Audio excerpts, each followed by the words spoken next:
네, 안녕하세요. 저 스플렁크의 ITSI, IT 서비스 인텔리전스에 대한 간략한 데모를 보여드리도록 하겠습니다.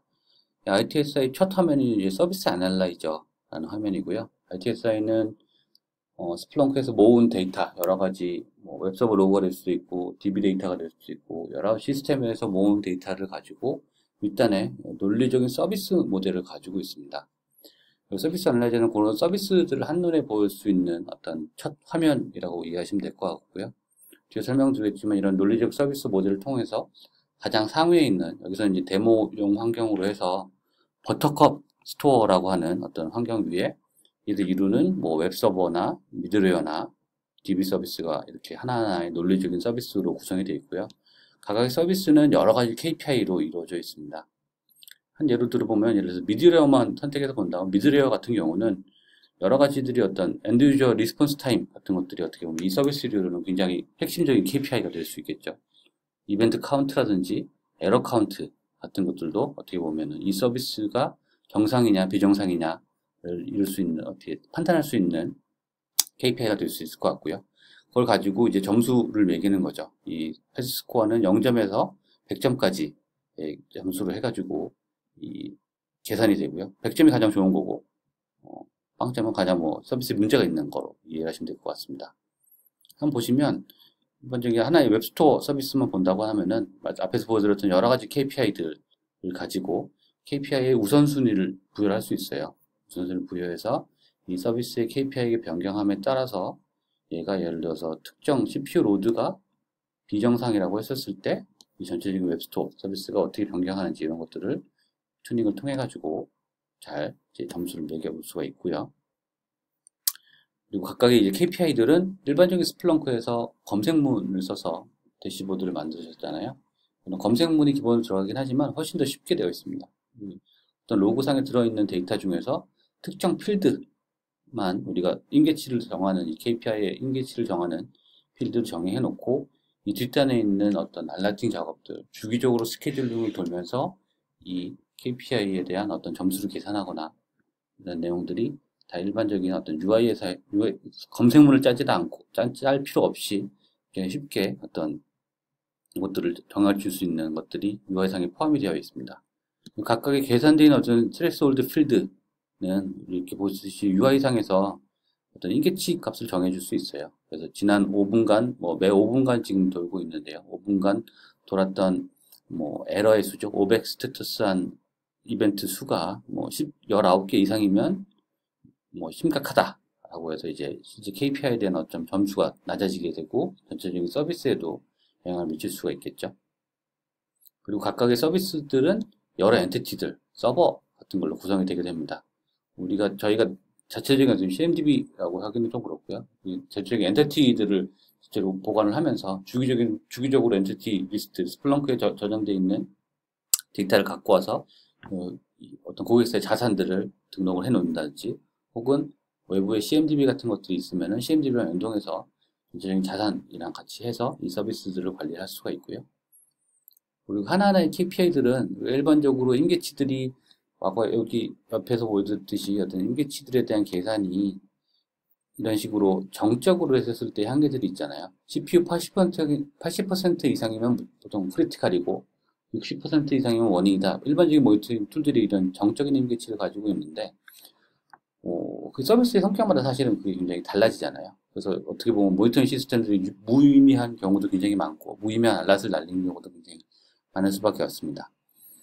ITSI에서는 이런 어떤 인계치들을 과거의 이 특정 데이터들을 이 흐르는 트렌드를 보고 나서 이 트렌드에서 벗어나는 애들, 예를 들어서 수요일 목요일 같은 경우는 이런 비즈니스 시간에는 항상 튀는데 밤 시간에는 놀고 있죠.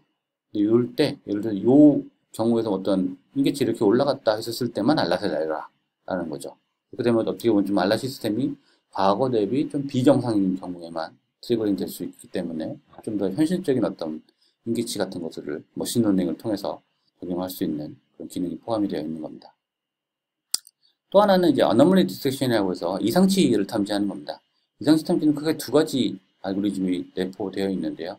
이것도 마찬가지로 과거 데이터, 과거 7일이나 30일, 60일 데이터를 기반으로 하여서 하나는 이제 트렌드 애너멀리 디텍션이라고 해서 과거 일주일, 과거 한 달치 데이터를 쫙 봤는데 트렌드에서 갑자기 벗어나는 애들에 대해서 얘를 이상치로 감지를 해서 이상치를 우리한테 트리거링 해라 라고 한다든지, 혹은 엔티티 코이션이라고 하는 거는 우리 하나의 웹서버가 앞에서 보여드렸던 여러 엔티티들로 구성이 되게 되잖아요. 일반적으로 예를 들어서 웹 서비스를 구성하는 웹서버가 10대가 있는데 그 10대 중에서 나머지 9대랑 다르게 동작하는 어떤 엔티티가 있으면 알라랄라 라고 하는 알고리즘들이 이렇게 내포가 되어 있어서 뭐 일반적인 임계치 기반이나 이런 것들이 아닌 이상치에 대한 탐지 같은 것들도 머신을 통해서 뭐 굳이 데이터 사이언티스트 필요 없이 유아에서 쉽게 구성할 수 있도록 이렇게 정의가 되어 있습니다. 이런 식으로 앞에 보여드렸던 서비스 애널라이저 툴은 디펜던시 맵으로도 보실 수가 있습니다. 어떻게 보면 이게 좀 서비스에 대한 그 트리 형태로 보면서 서비스에 대한 의존성 이런 것들을 좀 더 확인하기, 좀 더 비주얼하게 보실 수가 있죠. 보시면 가장 상위 서비스인 버터컵 스토어라는 서비스가 있고요. 여기에 대한 모바일이나 뭐 어떤 웹 서비스로 해서 이런 것들이 이제 동작을 하게 되고, 콜센터나 다른 여러 가지 어떤 이 서비스에 대한 정상 유무를 볼 수 있는 지표들을 정의를 해놓을 수가 있는 겁니다. 봐서 보시면 알겠지만 외부 익스터널 API 소스들은 문제가 없고 뭐 서포트 쪽도 문제가 없는데 전체적인 서비스가 갑자기 이렇게 낮아지고 있습니다. 문제점을 파악해보자 이제 서비스 디펜던시 맵을 보고 정말 문제가 어디서부터 발생을 하는지 보는 거죠. 예를 들어서 DB 서비스를 본다면은 각각 DB 서비스 특정 KPI, 지금 DB 서비스가 에러가 나오고 있고 스토리지 프리스페이스도 굉장히 줄어들고 있네요. 얘를 눌러본다면은 여기에 관련된 어떤 인터티들, MySQL 서버 2번의 프리스페이스가 굉장히 줄어든 걸 볼 수 있습니다. 이것들을 좀 더 이제 하나의 스택만 보는 게 아니고 여러 가지 여러 스택을 한눈에 자기 시계열 라이브러리에서 보일 수 있는 것들이 이제 딥다이브라는 뷰거든요. 이런 식으로 보시면 됩니다. 예를 들어서 미드웨어에 있는 딥다이브를 보겠다. 아까 거기서 한번 다시 불러볼까요? DB 쪽만 보면은 이런 식으로 방금 보여드렸던 KPI들이 한 줄에 쭉 나래비가 세워지게 되고요.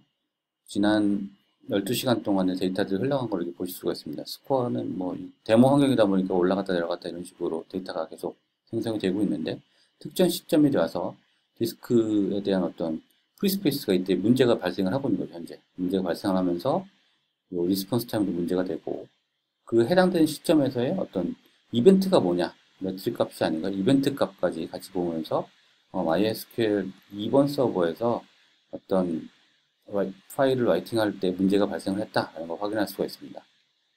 이 해당되는 DB 서비스가 문제가 됐었을 때 미드레어는 어떤 문제가 발생을 했었을까, 이런 특정 스택들도 같이 해서 볼 수가 있는 거죠. 이 시점이 되면서 트랜잭션에 대한 리스폰스 타임도 밑에 이제 추가를 하게 되면은 DB 스택뿐만 아니고 다른 스택까지 같이 이제 볼 수가 있는 거고요. 밑에 여러 가지 스택으로 해서 필요한 어떤 이벤트들에 대한 여러 멀티 스택에 대한 데이터들을 한 줄의 시계열 라이브러리를 세워서 어떤 데이터들을 볼 수 있습니다. 혹은 어제 대비 이 특정 어떤 지표가 어제 대비 어떻게 동작을 했느냐, 지난달 대비 어떻게 동작을 했느냐, 이런 것들도 UI상에서 그대로 이제 볼 수가 있는 거죠. 그래서 딥다이브, 말 그대로 딥다이브해서 여러 가지 테크니컬 스택들이 모여있는 서비스에서 정말 문제가 장애가 발생하기 시작했을 때 정말 어느 시점부터 어느 스택부터 문제가 발생을 해서 문제가 이제 전파되고 전체적인 장애까지 유발이 되느냐, 이런 테크니컬 스택들을 이제 이런 디펜던시 맵을 통해 가지고 딥다이브와 디펜던시 맵을 통해 확인할 수가 있습니다. 그리고 나서 이제 이런 것들을 이제 클래스 테이블이라는 한 뷰로 커스터마이즈된 뷰로 볼 수 있는 거죠. 우리가 이렇게 아주 쉽게 편집할 수 있고요. 방금 정의해놨던 어떤 각각의 헬스 스코어나 KPI들을 이렇게 가져다 붙이면 됩니다. 외부에 있는 어떤 이미지 파일들을 붙이면, 이미지 파일이 있다면 이미지 파일을 여기다 붙여서 볼 수도 있고요. 여기는 버터깨깨이라는 이미지인데 여기다가 내가 예를 들어서 DB에 대한 모니터링, DB에 대한 어떤 CPU 사용량을 보고 싶다 라고 한다면 이렇게 붙이면 되고요. 거기는 뷰도 여러 가지가 될 수 있겠죠. 뷰도 나는 예를 들어서 이런 타임 차트 정도를 해서 보여주겠다. 하면은 DB에 대한 CPU 유틸라이제이션이 방금 이제 대시보드로 완성이 되는 겁니다. 데이터 보여주는 거죠. 우리가 필요한 어떤 아이콘의 이모티콘 같은 걸 붙일 수도 있고요. 우리가 기존에 있는 우리 네트워크 토포로지들이 있다면은 토포로지나 어떤 기초적인 그림들이 있다면은 그 이미지 파일을 갖다 붙인 다음에 필요한 어떤 그림이나 아이콘 같은 것들 여기다 붙여다가 쓸 수가 있습니다. DB 예를 들어서 내가 라우터가 있다. 라우터 그림을 하나 붙여가지고 어디였죠? 라우터 그림이 있거든요. 라우터 그림을 이렇게 해서 네트워크 서비스는 어떻게 되고 있다. 이런 식으로 붙인다든지 그런 자유도가 높게 스플unk 일반적인 대시보다 쉽게 빠르게 어떤 우리 환경에 대한 전체적인 가식성을 볼 수가 있는 거죠. 이런 버튼들은 하나하나가 드릴다운돼서 들어갈 수가 있고요. 예를 들어서 이 버튼을 눌렀었을 때 다른 어떤 드릴다운을 쳐서 어떤 다른 대시보드나 다른 딥다이브, 방금 보여드린 딥다이브나 다른 글래스 테이블 같은 걸로 넘어가서 우리가 일반적인 정적인 대시보드가 아니고 여기서 더 나아가서 어떤 문제들을 파악할 수 있게 만들어 줄 수가 있습니다. 좀 이것들은 이런 일반적인 어떤 우리 담당자뿐만 아니고 정말 우리 실제 C레벨에 있는 매니저분들이 우리 회사가 어떻게 실시간적으로 돈을 어떻게 벌고 있고 운영적인 코스트는 어떻게 되고 있고 근데 뭐 장애가 나니까 지금 현재 실시간적으로 돈을 못 벌고 있네요. 고객의 만족도는 어떻고 이런 것들에 대한 어떤 임원용 대시보드를 만든다든지 아니면 각각의 이제 담당자들 각각의 웹서버 담당자, 웹서버의 어플리케이션 담당자, OS 담당자 뭐 이런 사람들이 한눈에 보면서 장애가 났었을 때 워름을 열어서 서로 손가락질을 하는 게 아니고 이 담당자 이 문제가 발생했을 때 정말 문제가 발생한 스택들만 고립화시켜서 그 문제만 해결함으로써 좀 더 빠르게 어떤 장애를 예측하고 탐지할 수 있는 어떤 그런 프레임워크를 만들 수 있는 거죠. 마찬가지로 이런 식으로 자유도는 굉장히 높습니다. 여기서 이제 필요한 것들만 붙여서 넣을 수 있기 때문에 이런 식으로 점으로 볼 수도 있고 점으로 보면 이제 빨간색이 문제가 되는 서비스들이고 녹색은 정상의 서비스로 볼 수 있는 거겠죠. 이런 식으로 여러 가지 대시보드나 이런 것들 만들어 놓은 것들이 대시보드나 이런 것들이 미리 빌트인 되어 있는 게 ITSI고요. 하나 마지막으로 설명드릴 거는 3.1 ITS가 나온 지 한 2년 반 정도가 됐는데요. 3.1에 새로 나온 기능 중에 하나가 우리가 헬스 스코어를 지금 만들었었잖아요. 그거를 스플렁크에 머신러닝 툴킷이라는 이 앱을 통해 가지고 미리 빌트인 되는 겁니다. 이 어떤 특정 서비스의 헬스 스코어가 뭐 다음 30분에 어떻게 될 것이냐 이런 모델들을 머신러닝을 통해서 만들어 놓고 정의를 한 다음에 우리가 필요한 어떤 대시보드 같은 데다가 대시보드나 클래스 테이블에다가 붙여놓을 수가 있어요. 그래서 지금 보시면은 우리 지금 현재 스코어는 현재 웹티어의 헬스 스코어는 37점인데 30분 후에는 정상적이 될 거다 라는 어떤 예측 모델 장애에 대한 예측 같은 게 될 수 있겠죠. 이런 모델도 굉장히 쉽게 만들 수 있는 게 스플렁크의 ITSI라고 하는 앱입니다.